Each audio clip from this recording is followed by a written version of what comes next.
Thank you for who you are in our lives. Thank you for this extension of life today. And thank you for all the things that you've given us, not only to survive, but also to enjoy life. Patawarin niyo po kami sa mga kasalanan namin. Hugasan niyo po kami at gawing karapat-dapat dahil sa inyong paglilinis. Maging karapat-dapat kaming lumapit sa iyong harapan at mangahas humingi ng pagpapala. Wala kaming patago sa iyo, O Diyos. Tangi ang pag-ibig niyo ang aming pinangahawakan at ang mga pangako niyo na kami inyong bibigyan ng mga kailangan namin sa buhay. We hold on to your promises, O God, and we ask you to bless us right now. May your words be our medicine, our food, our light, our guidance, our inspiration. Enable us to see you, to hear you. Teach us to obey. Father, we thank you, asking you to bless even those people who are not with us right now. Bless them in your very special and personal way. And may your mercies abound. And as we grow in the knowledge of you, may we become more and more like your Son, Jesus. We thank you. We honor you. Sit on your throne of power and glory and dispense wisdom and blessings to your people. In the name of Jesus, your Son, our Lord, we pray. What is the gift of Jesus? The main gift of Jesus to us is peace. John 14:27, peace I live with you, my peace I give you. I do not give to you as the world gives. Do not let your hearts be troubled, and do not be afraid. Ang centerpiece po ng mga katuruan ng Panginoong Jesus tungkol sa kapayapaan. If you're going to analyze a major theme of the Lord's messages, it's about peace. Kaya siya nagpagaling ng mga may sakit, kaya siya nagpalaya sa mga masasamang espiritu, kaya siya nagtuturo ng lahat ng magagandang asal ay para sa ating kapayapaan. He wants us to have a heart that is untroubled, unafraid, unruffled. But how can this happen? When the Lord was born, angels came down to earth and sang glorious songs. Luke 2:13-15. Suddenly a great company of the heavenly hosts appeared with the angel, praising God and saying, Glory to God in the highest heaven, and on earth peace to on whom His favor rests. Isang uri ng kapayapaan ang ibinibigay ng Diyos Ama sa langit sa pamamagitan ng Panginoong Jesus. But this peace is not for the whole world, not for everyone, but for select individuals. The gift of peace is sufficient for all, but not efficient for just anyone. Ito ay kasya sa lahat ng tao, pero hindi nagiging epektibo sa lahat. Kasi merong dapat gawin ng tao para tablan siya ng kapayapaan na ibinibigay ng Panginoon. And the way of Jesus to peace is to accept yourself and others. Gusto natin magkaroon ng kapayapaan na yan, gusto nating matahimik ang buhay, pero paano ba yun nangyayari? Dapat matutunan nating tanggapin ang ating mga sarili at ang ating kapwa. First, discover your wholeness and that of others. Isang malaking kasinungalingan, kulang ka, mali-mali ka, giba-giba ka, sira-sira ka. It's a lie when people are raised up to think that they are missing so many things in themselves, that they are damaged, and that they are nothing but a wreck. Genesis 1:27, so God created humans to be like Himself. He made men and women. So men are complete, women are complete, people are complete. They're whole, buo, hindi kulang. Essentially, hindi kailangang bawasan o dagdagan kasi napakaganda ng pagkakalikha ng Diyos sa tao. In spite of the much talked about imperfection, in spite of the sins we commit, we are wonderfully made. The foundation of the way we were created, the very foundation and frame of our being is wonderful. Psalm 139:14, I praise you because I am fearfully and wonderfully made. Your works are wonderful. I know that full well. So pinupuri daw nitong mga awit ang Diyos sapagkat ang pagkakalikha sa tao ay sobrang maganda, kahanga-hanga. At lahat ng ginagawa ng Diyos ay kahanga-hanga. There are two troubles, and we'll call them now troubles A and B. Trouble A is about us. It's about trouble A comes when we consider ourselves incomplete. Nagsisimula ang gulo pagka trato mo sa sarili mo ay ikaw lang. Trouble comes when we reject and do not accept ourselves. Yan ang malaking gulo pagka hindi mo matanggap ang sarili mo, tinatanggihan mo, tinatatwa, pinapalaya sa mga sarili.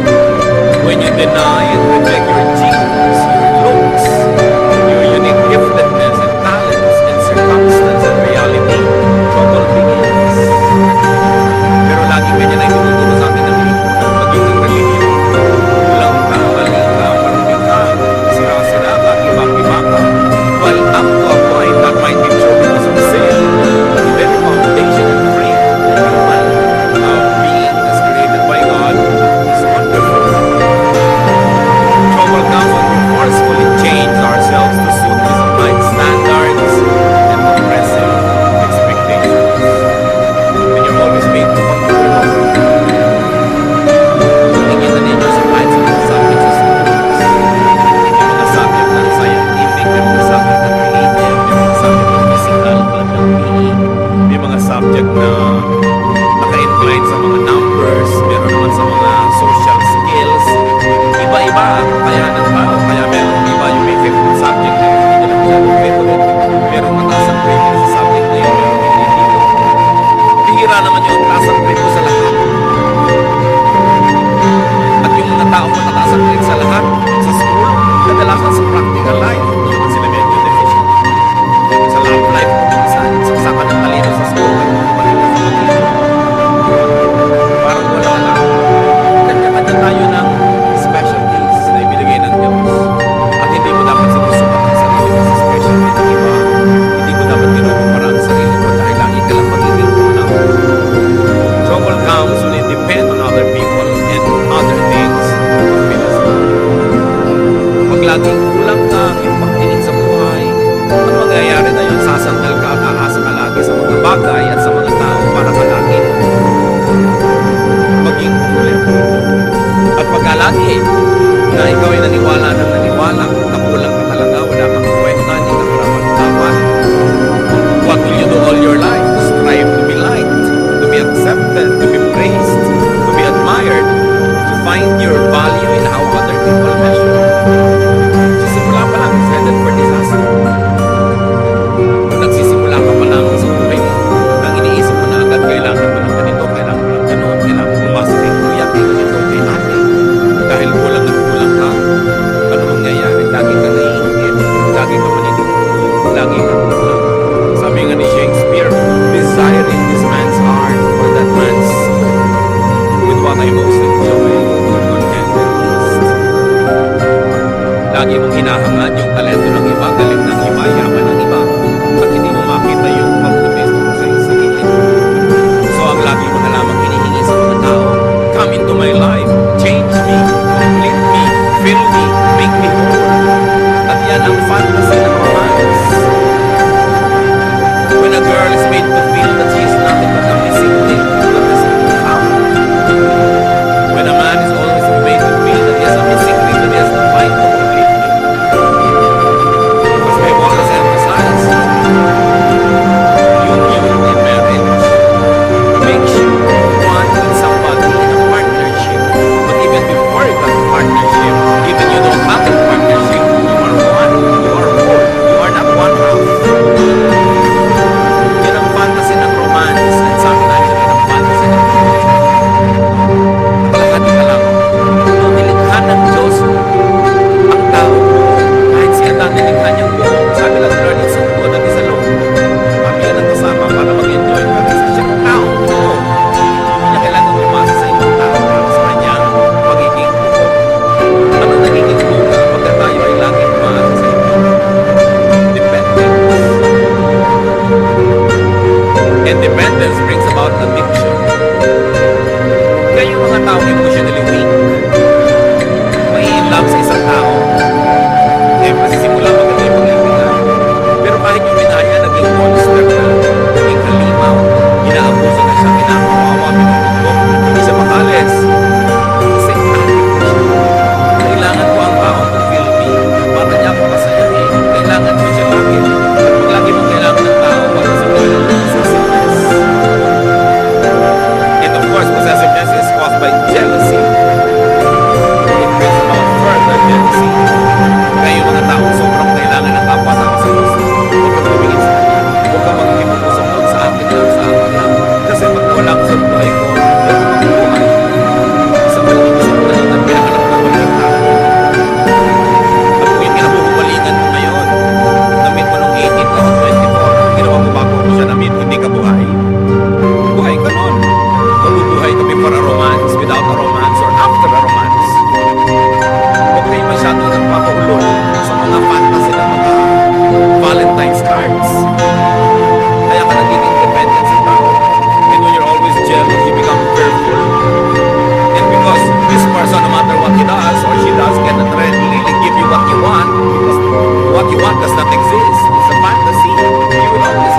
others, especially people close to us, as incomplete and substandard. Daddy, kulang ka. Husband, kulang ka. Kailangan punuin kita. Wala kang utak. Ako ang may utak. Ilalagay ko yung buwisip ko sa loob ng utak ko. Diba? Wala kang diskarte. Ako meron. Hindi ka marunong. Ako meron. Ito ang lagi natin ginagawa sa mga partner. Ginagawa ng parents sa mga anak. Anak, hindi mo alam kung anong bagay sa'yo. Huwag kang mag-aral niyang arts. Walang pera dyan.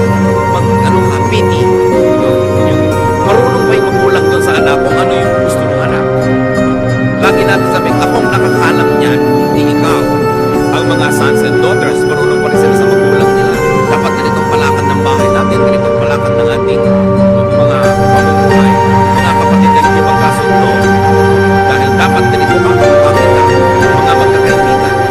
Huwag mong kainin yan at kakainin natin yung gusto mo. Kulang ka, ako puno. Kulang ka. Other life. Kasi kung puno ka, puno rin yung kapwa. Trouble comes when we reject them or accept them only partially. Mahal mo lang yung anak mo. Mahal mo lang yung anak mo. Yung mga talent niya, yung gusto mo pag-iba na yung talent niya. Ayaw mo na siya. So, hahanap ka na yung anak mo.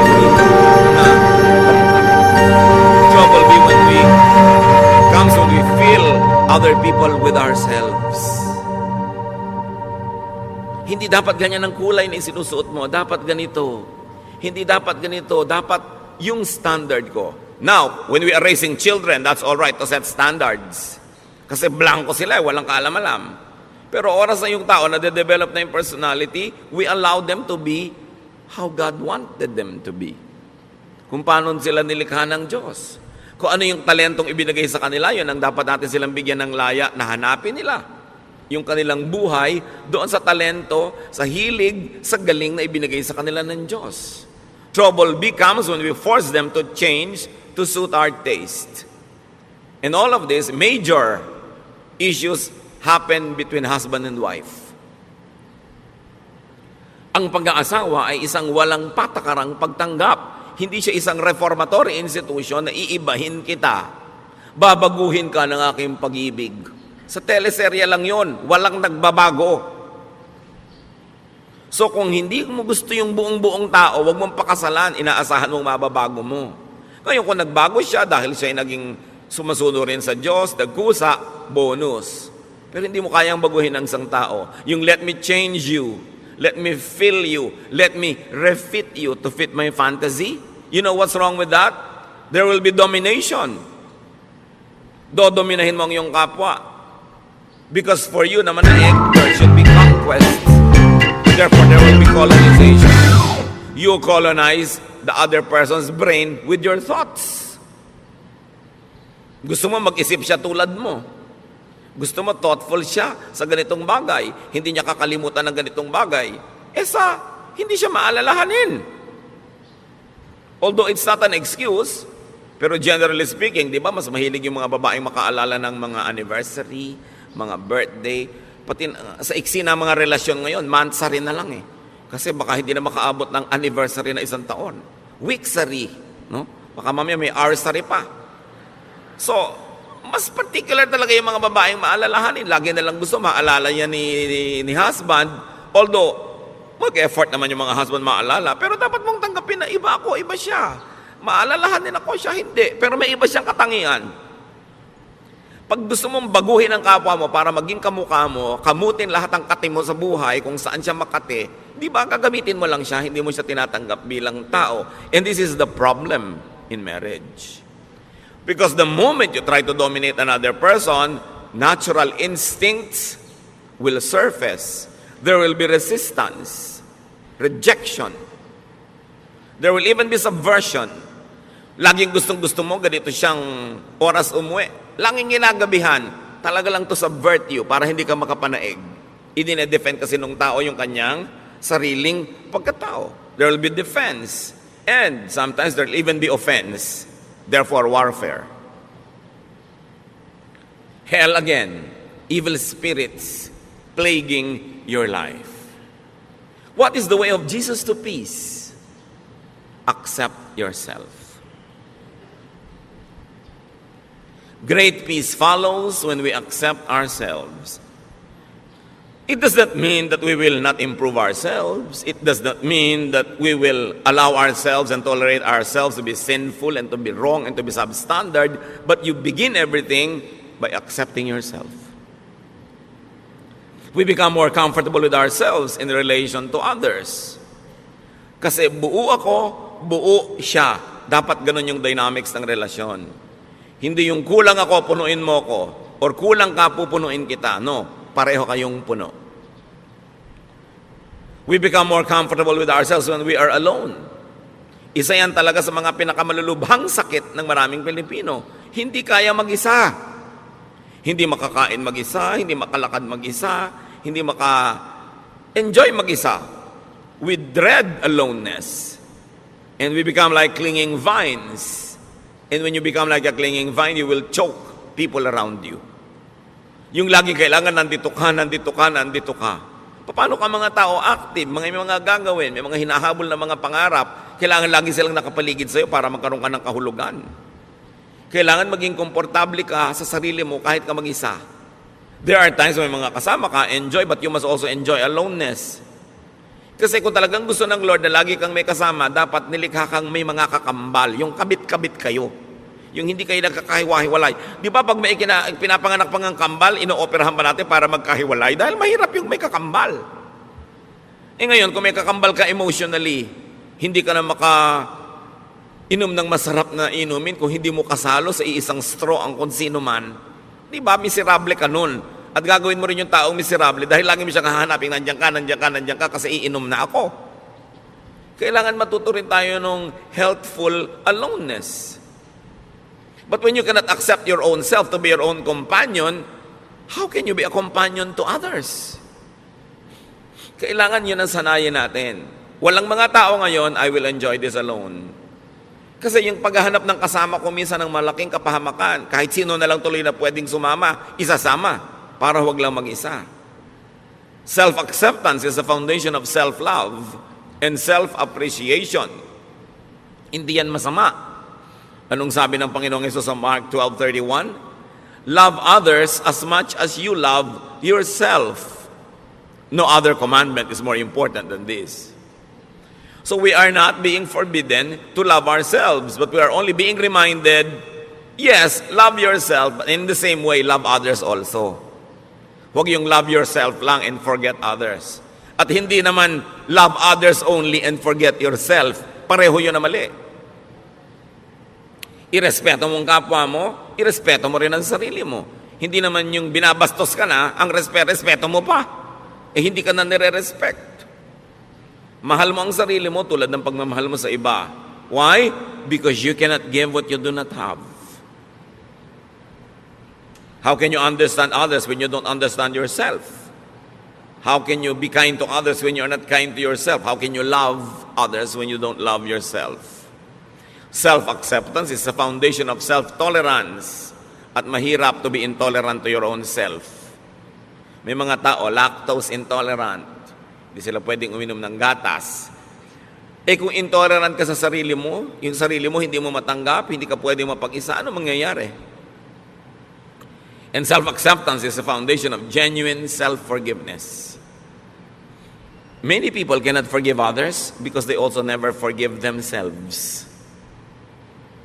So, pinahihirapan nila ang sarili nila, pinahihirapan din nila ang kanilang kapwa. Self-acceptance is the foundation of healthy autonomy. Ang tao dapat masarap na may kasama, masarap na kasama, pero pwede ring walang kasama. Kasi kasama mo ang Diyos. Kahit kailan hindi ka pwede mag-isa. Kasi tinitirhan ka ng Espiritu ng Diyos.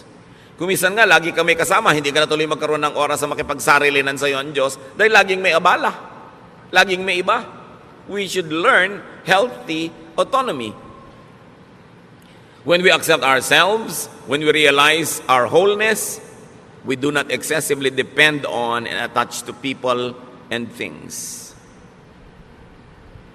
We socialize, we enter relationships for additional enjoyment, for mutual upliftment, not for dependence. Dapat papasok ka sa relasyon, makikipagnobyo ka, mag-aasawa ka, makikipagkaibigan ka, hindi para ka may sandalan at hindi rin para meron kang buhatin.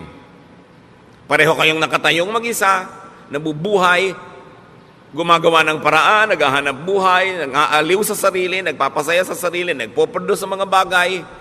Tapos, you share for enjoyment. You share for additional happiness and additional joy and pleasure. Pero hindi ka nakikipagrelasyon para ka sumandal o sandalan. Nagtutulungan kasi pampadagdag sa buhay. You are a whole wonderful. You are an individual, an autonomous unit. Kita ninyo, bakit sabi nila marami daw ng mga Pilipino nag-i-enjoy ng close family ties? Bakit daw ang mga communities natin close ang ating mga relationship? Poverty forces us to be close. Siyempre, kailangan mo makisama sa kapitbahay mo dahil pagka nanganganak yung asawa mo sa madaling araw, makikisakay ka sa tricycle ni Mang Tomas. So pagka naglilinis si Mang Tomas, tutulungan mo siya. Ang ganda ng samahan nyo. Pero subukan mo lahat kayo, may kanya-kanyang tricycle. Ganun ka pa rin kaya ka nice? Nakikisama ka sa neighbor mo, nagpapadala ka ng ulam pag nagluto ka, para pag nagluto din siya, mapadalang ka. Pero kung lahat kayo bumabaha sa pagkain sa inyong mga kusina, will you still be that close? Close sa mga magkakamag-anak, magmano ka sa tiya, mangupo ka. Kasi makikitira ka sa kanya pag nag-aral ka ng college. Pero kung may kanya-kanya kayong bahay, ganun pa rin kaya ka nice? Dapat ganun pa rin nice or better. Doon mo lang malalaman na nice ka talaga. Kasi nice ka, hindi dahil lang umaasa ka o sasandal o may kailangan ka sa kanya. Kaya tingnan nyo ang nangyayari sa mga komunidad na yumayaman at umuunlad, nababawasan yung pakikipagkapit-bahayan, which is negative. Dapat hindi ganon. Kaya si Aling Junicia ayaw tumira sa Forbes Park. Ang tataas daw ng mga pader, wala daw kapitbahay. Siyempre kasi hindi mo naman kailangan ng neighbor mo. May kotse ka, kung may pangangailangan ka, may sarili kang gym, may sarili kang ganito, may mga katulong ka. You don't need to be nice to your neighbors. But poverty requires you to be nice. Poverty makes people stick to each other. Now, translate that to emotional poverty. When you're emotionally poor, you always want people around, you will cling because you need and you want help. Kaya dapat mapayaman mo yung sarili mo emotionally to the point na, I don't need you to live, but I want you to be around because I have a lot of love to give to you and because you are nice and I enjoy your presence. Pero hindi dahil hindi ko po maiwan ang asawa ko kasi wala po akong hanap buhay. So kung meron ka pala, iniwan mo na matagal na, no? So hindi ka lang nandyan dahil love mo siya kasi nakasandal ka. So ina-advise ko nga kahit sa mga babae, magnegosyo kayo, maghanap buhay kayo, para kung talagang hindi nyo matiis, binubusan kayo ng kumukulong tubig, pinapakuan kayo sa inyong bungo, ginagapos kayo sa langgaman, malayasan nyo. Hindi ako makalayas dahil wala akong kakainin, wala akong gagasin, so hindi mo lang kanyan dahil mahal mo kasi dependent ka. At kung economically, dapat autonomous ang tao, dapat autonomous ka rin emotionally. Hindi ibig sabihin, magpapader ka na, hihiwalay ka na dahil hindi mo na kailangan. Pero pagka hindi mo kailangan yung neighbor mo, tas hindi ka pa rin nagpader, nakikipagmabutihan ka pa rin, ibig sabihin, genuine. Yung pakikipagmabutihan mo, walang ulterior motive. Kaya sobra ang pakikisama system natin sa Pilipinas kasi umaasa tayo sa kapwa. Kaya tingnan nyo yung mga financially independent, hindi na masyadong nakikisama. Kasi hindi ka na nila kailangan. Pero hindi yun ang dapat mangyari. Hindi kita kailangan, pero nakikisama pa rin ako sa iyo kasi nice ako talaga at nice ka rin naman at mas masarap yung buhay na magkakasama tayo. Yun yung si Adan it's not good to be alone. Pero pwedeng alone. In other words, people are additions to our happiness, not a wall to lean on. Kung yung titingnan yung mga asawa, kamag-anak na naandyan lang kasi dapat kong asahan. Strive to be autonomous. At saka yung mga asawang babae na walang ka-income pero tumanda na kayo, nagka-losyang sa pagtatrabaho sa bahay, ang totoo niyan, dapat binibigyan kayo ng allowance ng asawa nyo na inyo talaga. Di ba? May allowance sa mga bata, but ang wife walang allowance. Ang ibinibigyan mo, pamalengke. That's for all. Yung siya, paano? Di ba? Tapos birthday niya, reregaluhan mo pa ng magandang kaldero para maipagluto ka na naman niya ng masarap. Bibigyan mo ng kalan, ng refrigerator. Ang wife, pag nireregaluhan, yung pangkanya, hindi yung panglahat. Kasi regalo mo rin sa sarili mo yun kung kalan. Diba? Kailangan yung pangkanya. At kung sasabihin, ako naghahanap buhay, subukan yung mga wives, huwag kayong gumawa sa bahay. Kung may isuot yung mga asawa nyo pagpasok sa opisina, kumedat ng pagkain, siya ang magbayad ng mga Meralco, pumila sa mga bayarin na tubig, subukan nyo. Kaya dapat yung mga wives may sariling allowance yan. Para hindi naman kung bigla gusto kayong layasan, walang pamasahe. Gusto magpakamatay, hindi makabili ng lason. Kasi talagang walang kapera-pera. You should strive to be autonomous. So that you say, husband, I stay because I like, not because I need you. Not because I depend on you. It's a distorted kind of relationship. So poverty reduces people. Emotional poverty also reduces people. Kaya dapat pinapaunlad mo yung buhay mo economically, pinapaunlad mo yung buhay mo emotionally, kaya mong tumayo sa sarili mong mga paa kasi nilikha ka ng Diyos buo. Tingnan niyo yung babae na nakapanayam ng Panginoon sa balon. Paborito kong karakter na to kasi yung buhay niya talagang tayo yun eh. John 4:15-18.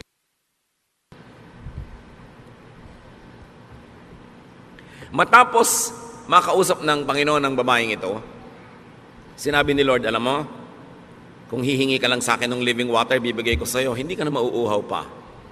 The woman said to him, Sir, give me this living water so that I won't get thirsty and have to keep coming here to draw water.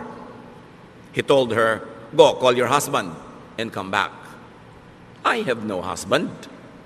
She replied, Jesus said to her, You are right when you say you have no husband.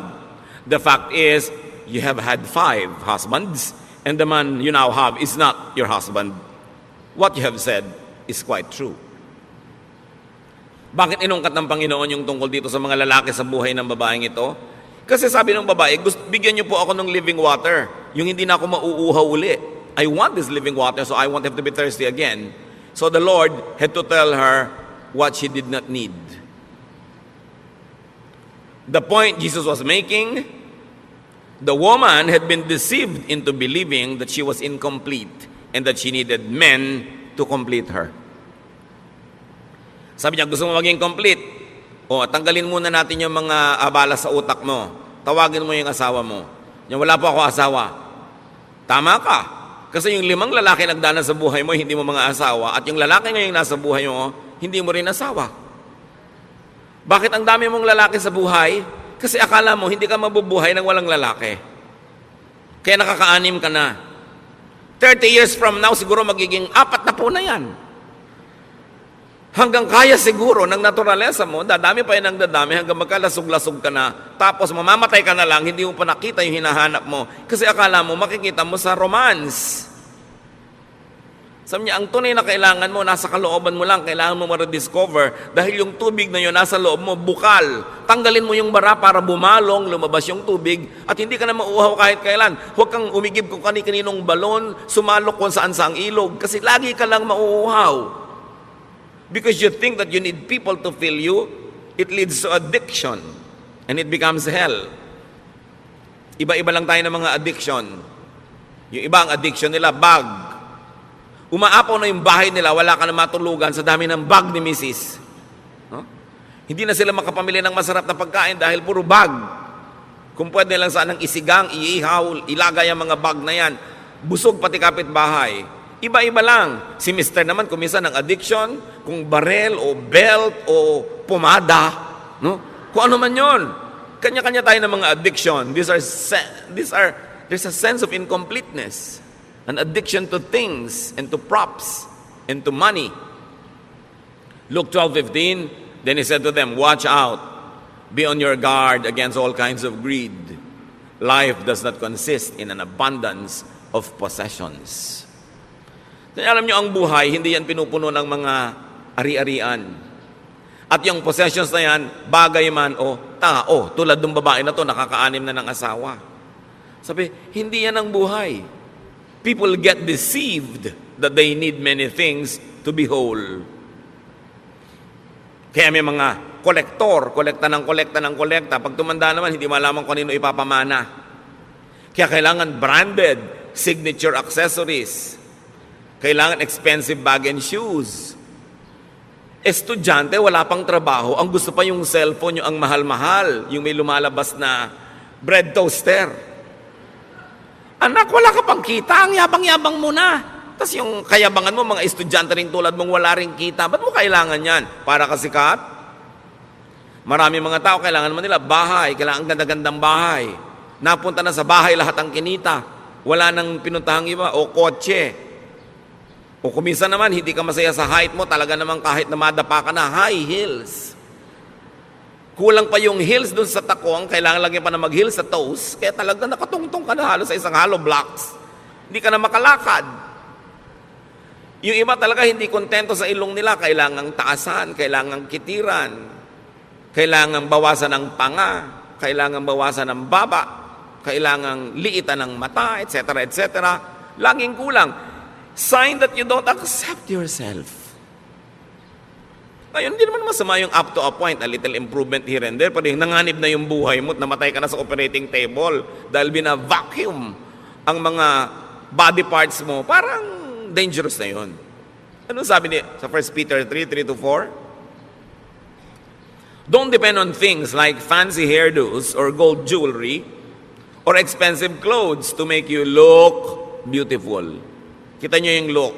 Actually, hindi ka beautiful, you only look beautiful. Sabi niya, be beautiful in your heart by being gentle and quiet.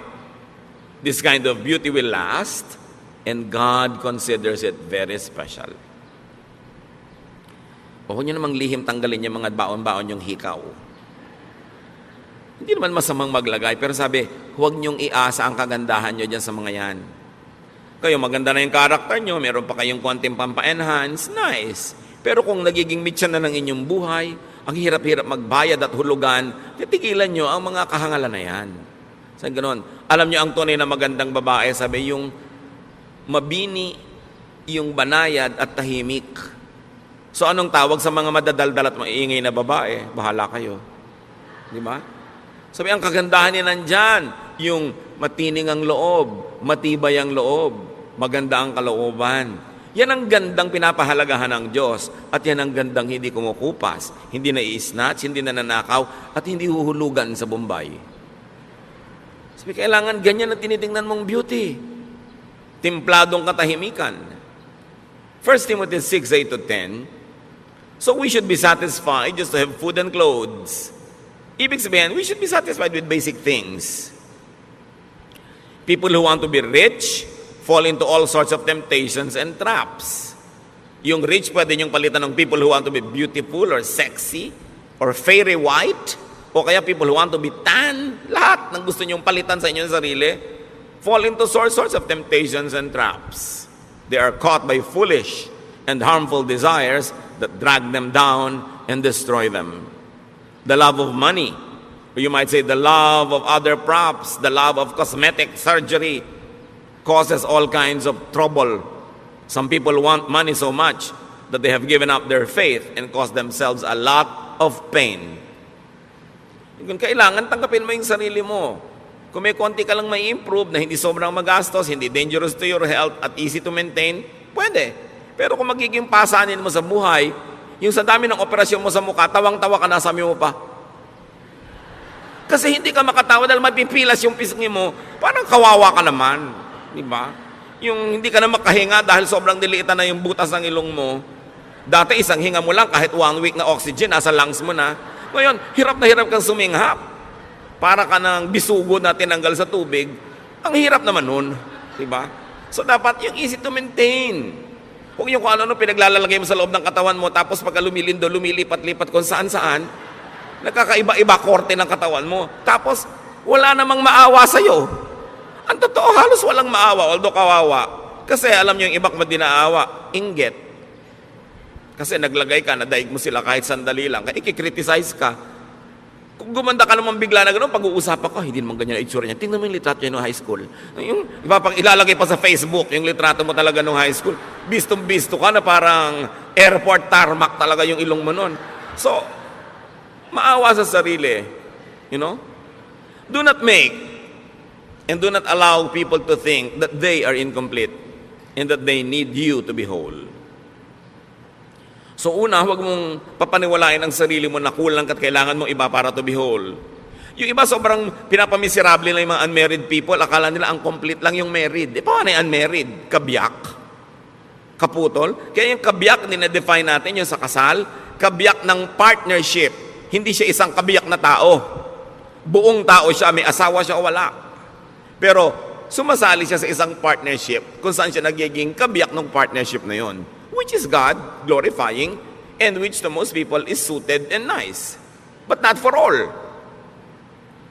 So pagka pinresyo nyo ang inyong sarili, mga kapatid, na laging punuin kayong sarili nyo dahil sa sinasabi ng mundo, sinasabi ng advertising, sinasabi ng mga kung sino-sino, this will pressure and tire you.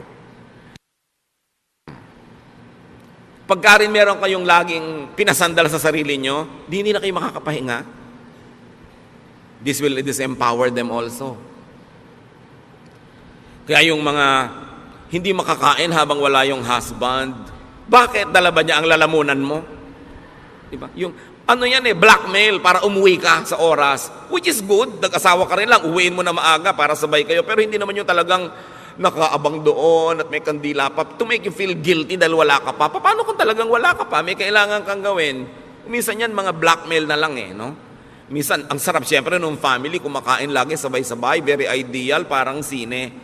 Pero sa tunay na buhay, siyempre may nata-traffic, may nag-overtime, merong may kailangan gawin. It can be very oppressive pag laging gusto nyo yung mga ganun seremonya.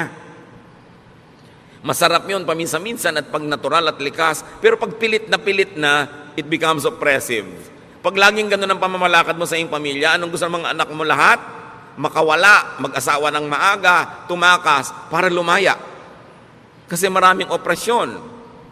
So, parents, spouses, do not drill into people's minds that they are incomplete, that they are defective or unfit or ugly or poor. Alam niyo kung sino gumagawa nun? Advertising. Hindi dapat ginagawa yun ng magulang. Kulang ka, kailangan mo itong produkto namin. Kaya mga magulang, ganito lang ang grade mo, ganyan lang ang grade mo. Kung nakikita nyo that they're doing their best, meron sila sigurong ibang kakayanan. Huwag silang paghanapan ng wala sa kanila. So, to have peace, accept others. Then you will know how to do everything that is good and pleasing to Him. You want to be able to forgive? Change the way you think about the person. Change the way you think about yourself. Change the way you think about what proper is and what it is not. Change the way you think about your expectations. Accept the person as you would accept yourself. Then you will begin to understand and you will have the power to forgive because it comes from deep understanding. Anong reaction ng mga tao nun kay Jesus sa kanyang mga turo na to? Binoy, tinuturo niya, love your enemy, feed your enemy, forgive. Mark 1:27. The people were so amazed that they asked each other, what is this? A new teaching and with authority. Ya, iba to kakaiba. Libong taon na yung relihiyon nila, hindi naman sila natahimik. Kaya sabi niya, iba to. May kapangyarihan ang kanyang mga sinasabi. It's a new way of thinking. That's why it's a New Testament. That's why it's a new covenant. Matthew 18:3, and He said, I tell you the truth, unless you change and become like little children, you will never enter the kingdom of heaven. So you might want to apply that to eternal security and salvation and exemption from hell. Apply it as much as you want. But I suggest that you also apply it this way, that unless you begin to think in a new way, you will never enjoy heaven on earth. You will never have paradise. You will never have peace. If you insisted on thinking the old way, you can never have the peace that Jesus wants you, because it is a new arrangement, a new idea that requires a new mindset. To have heaven, peace, contentment, rest, one has to be a child again. One has to restart from the beginning. One has to be reprogrammed. In a manner of speaking, one has to be born again. To rediscover, revive, and nourish God's reign in his or her heart. Kailangan madiscover mo uli yung sarili mo na, oo nga pala, doon sa kaloob-looban ko, ako'y isang buong tao Nilikha sa wangis ng Diyos, na ang Espiritu ng Diyos ay nananahan sa akin. Ba't kailangan kong humanap ng pag-ibig, ng pagmamahal, ng kasiyahan sa iba? Kailangan munang pumasok ako sa loob ko. I must travel into me, discover what God has placed there, nourish it, and let it sustain me. And when I'm already overflowing with love and kindness and goodness, because I've already known and accepted myself, and I know God is in me, then I will socialize with people, I will relate with people, because in that case, I will be full of kindness, not just full of wicked expectations. That I am full, and the other person is full, and I respect his fullness, and we're together to have a better life, because together we can make a beautiful world. But I will not intrude into and colonize this world to make it beautiful in my terms. Pagka ganun ang iyong asal, people will love to have you around. And you will love to be around people. So change your mind unto peace and restfulness. Matthew 11:28-30. Sabi ni Lord, "Come to me, all of you who are weary and burdened, and I'll give you rest." Pagod na kayo? Pagod na ang puso nyo? Pagod na kayo magalit? Pagod na kayo magsikap magpatawad? Pagod na kayo na matahimik ang buhay nyo? Pagod na kayo sa paghahanap ng mga pangarap nyong pag naabot nyo ay biglang naglalahong parang bula? You're tired of chasing rainbows? You're tired of repairing all the broken toys in your life which never get fixed? Come to me. I'll give you rest. Learn from me. For I am gentle and humble in heart, and you will find rest for your souls.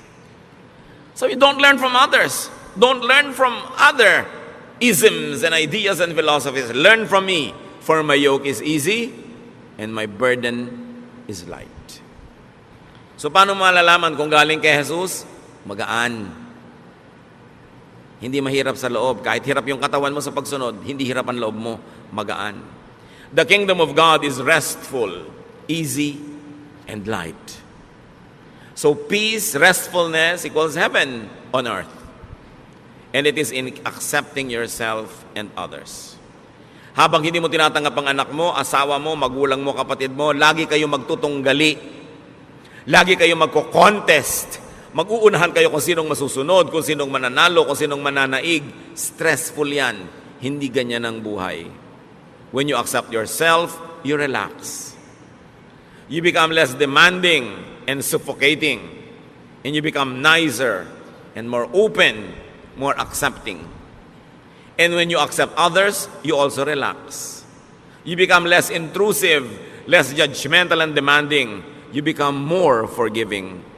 And they too relax. Everybody relaxes, masaya ang buhay. Deep and real forgiveness comes from unconditional acceptance and understanding. Change your mind, and this can happen. Kaya kami problema sa asawa mo, may iniisip ka, hindi yun ang natutupad. May iniisip din siya, hindi yun ang natutupad. So ba't di nyo nalang palitan ang iniisip nyo? Kasi hindi nyo naman kayang palitan yung asawa nyo. Hindi nyo naman kayang palitan ang pagkatao niya. Palitan nyo na lang yung iniisip nyo, hindi sasaya kayo. Kaya ang sabi ng anghel, peace on whom God's favor rests. Kaya sinabi natin kanina, peace is not for everyone. Peace is not for the whole world. Well, it is efficient for all, or sufficient for all rather. It is efficient only for those who would appropriate it, those who would accept it and live by it. Ang kapayapaan ay hindi para sa lahat.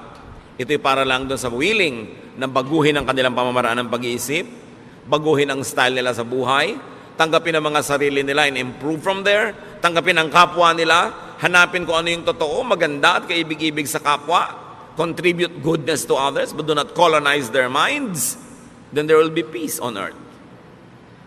Ano mga kapatid, ang hindi nyo matanggap tungkol sa sarili nyo, hanggang ngayon, tanggapin nyo na, huwag kayong tatayo dyan ang di nyo pa tinatanggap, kasi sayang naman ang pagod na lalamunan ko dito. Diba?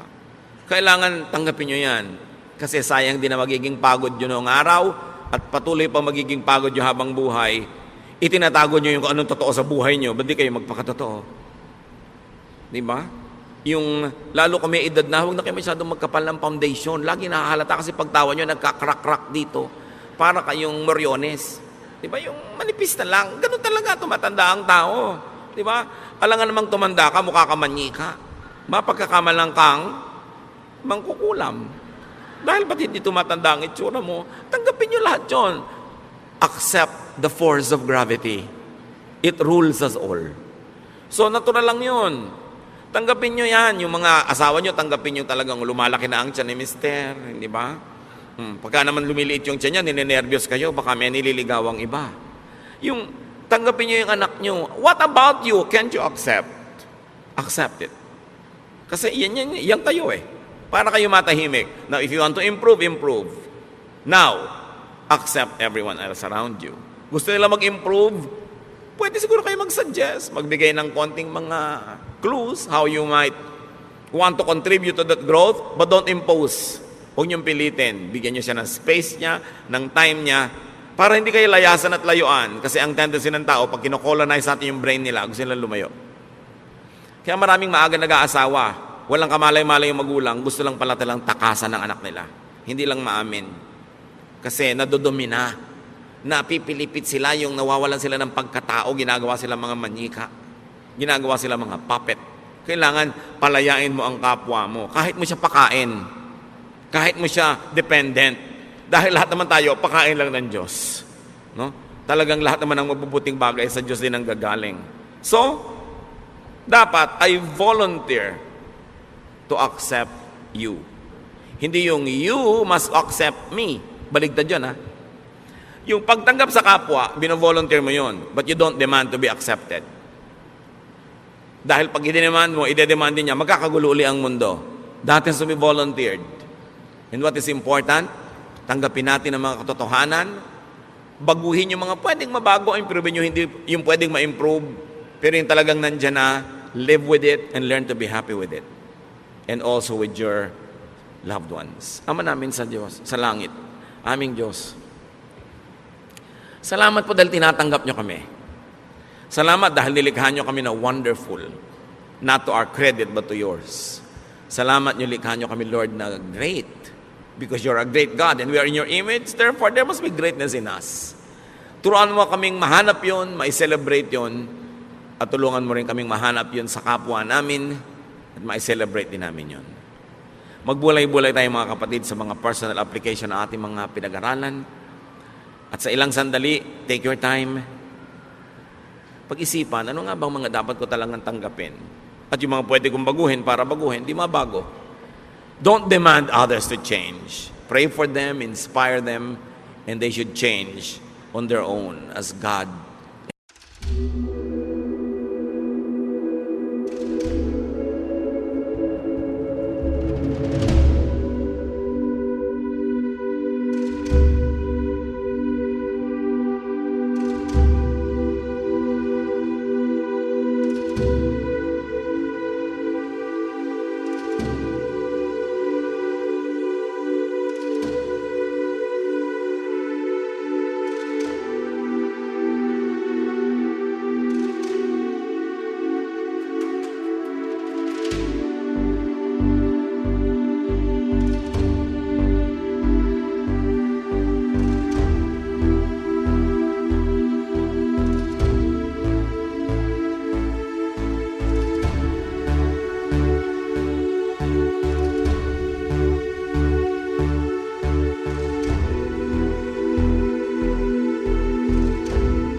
Michigan's tide. Neon dreams paint the city side by side. Got my boombox thumping, hairspray in the air. Tonight's the night, baby, anything can happen, I swear.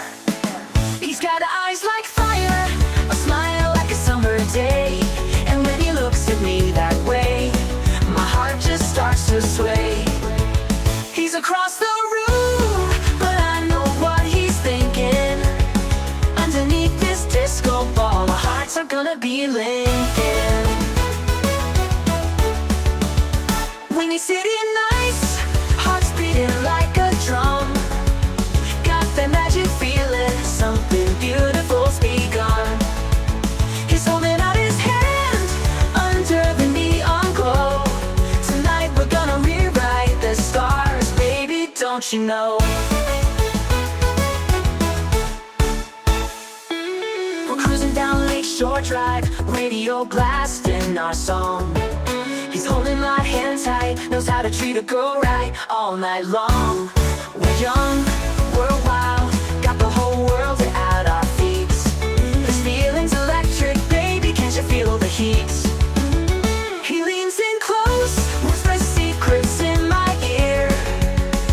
The city fades away, all I hear is him right here.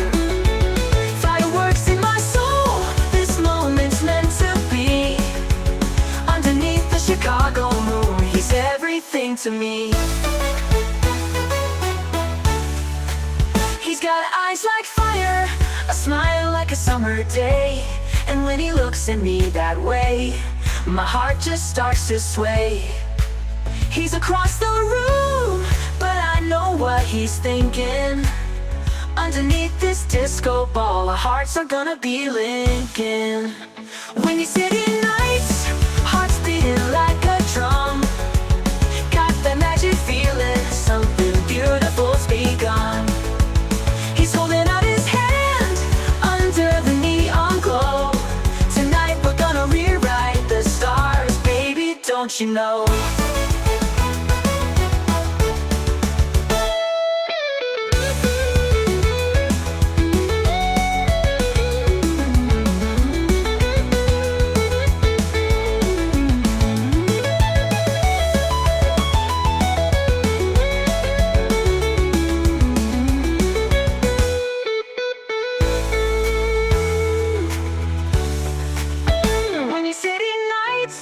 Hearts beating like a drum. Got that magic feeling, something beautiful's begun. He's holding out his hand under the neon glow. Tonight we're gonna rewrite the stars, baby, don't you know?